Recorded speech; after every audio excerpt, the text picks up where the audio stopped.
कल्पना महाराणा भुवनेश्वर। आज मकर संक्रांति उपलक्षे एक कविता।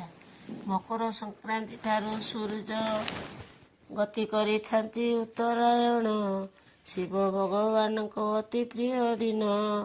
मकर चाउल खाती हरस मन, कदली गुड़ चाउल साथे आखु, छेना क्षीर मरीच अदा मिशा, खजा गजा चना साथे तिल गुड़, सबु देवादेवी को पासे लगी थाए भोग। आरिसा काकरा पिठा पଣା अर्पण करी, भोग खाई थाऊ आमे मन भरी। सेदिन बड़ी भोरू गुड़ पकाई, पिठा दिया हुए कुमा घरे निया जाली।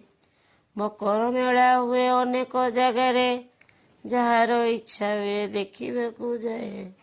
अनेक लोक नूतन वस्त्र पिंधती, ठाकुर गुरुजन को प्रणाम करती।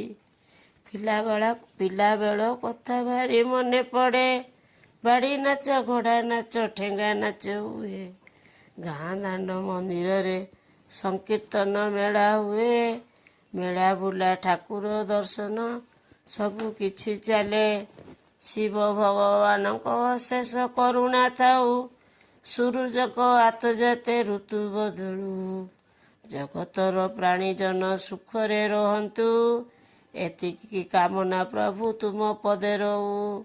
जगतर प्राणीजन सुखरे रहंतु, एतिकी कामना प्रभु तुम पदे रहू। एतिकी कामना प्रभु तुम पदे रहू।